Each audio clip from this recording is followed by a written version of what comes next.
Let's talk about Marvel and DC Comics, what they've been doing, and the people that work for them. I'm going to go over a couple of ridiculous things that have happened in just the past year. Starting here with the most recent one, with Thor's hammer Mjolnir becoming a woman. Now, I covered this yesterday in a video because I thought it was funny and sad at the same time. It's like, why does this have to happen to everything? Oh, a hammer is now a woman. First off, a hammer, it doesn't even have a gender, so this should just have a humanoid figure. But nah, let's take it one step further. But what's even funnier about this that EVS uncovered is that the name Mjolnir is actually incredibly masculine. which just makes this even worse. It's like, do they know this? And that's why they decided to make the hammer a woman. You can read this for yourself right here if you want to pause the screen, but like, this is embarrassing for Marvel Comics, in my opinion. And it's not just this, right? They've done this as well. Recently changing the Punisher, changing his logo, taking his guns away. Oh, now he uses swords, but he's still wearing all of this crazy armor. It doesn't make any sense. Wouldn't he dress more like a ninja? And either way, like, there was no need to change the Punisher. But they did this basically because they don't like that police are using it and stuff like that, and they don't like that conservatives like the Punisher. So we'll just change him completely. We'll take him back. All they're taking back is the sales they would have gotten if they had just left him alone. And then there was, of course, the big one, Superman, taking a little something up the kryptonite chute.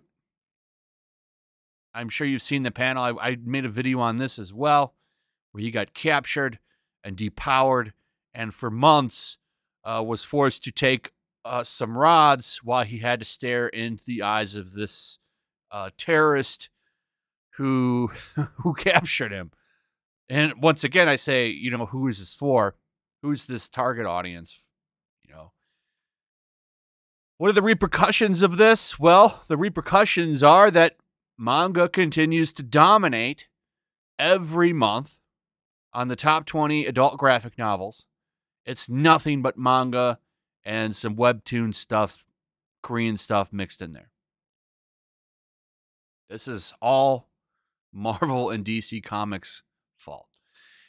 And by the way, you want to see something that manga authors would never say on social media?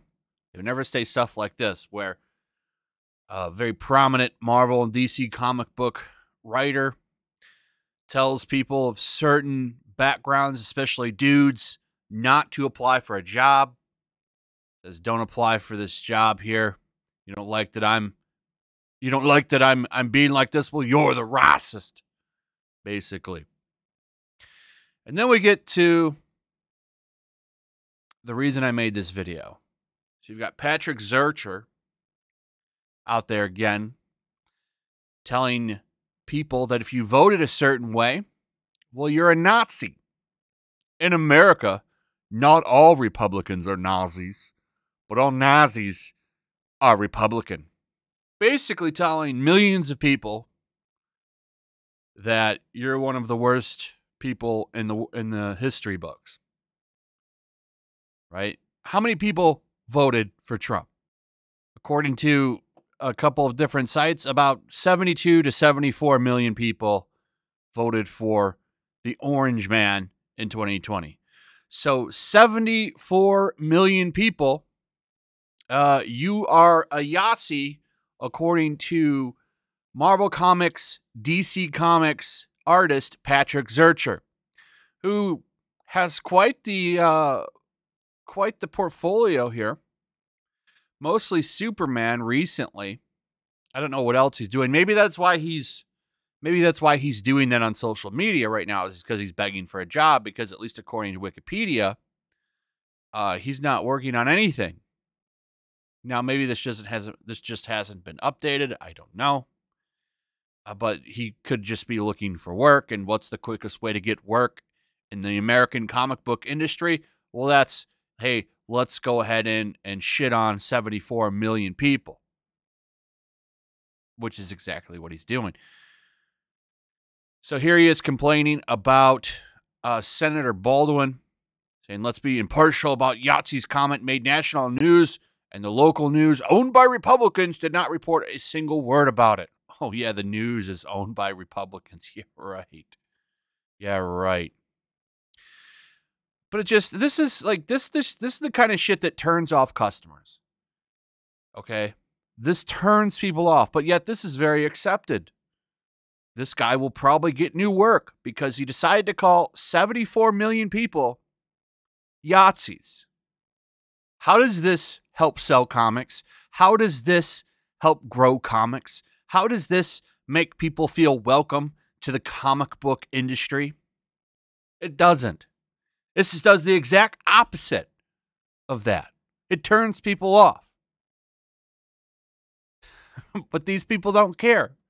And then, they wonder why they've got to make GoFundMes to have their bills paid. Anyway, that's pretty much it. Let me know what you guys think. Also, if you would, please like, subscribe, share the video. Make sure you're still subscribed. Hit that notification bell. I'll see you guys on the next one. Peace. Also, if you want to help support the channel, check out my Teespring store. There's a link in the description. You can find some merchandise in there that you might want to check out. Also, make sure you subscribe to YellowFlash, my other channel. There's a link to that in the description as well. I do a lot of live streams over there that I don't do on this channel. Usually smaller and a little bit more personal. So make sure you follow me over there and sign up. Also, make sure to follow me over on Twitch. I do watch parties, play video games over there. They're always fun. Follow me over there and come hang out.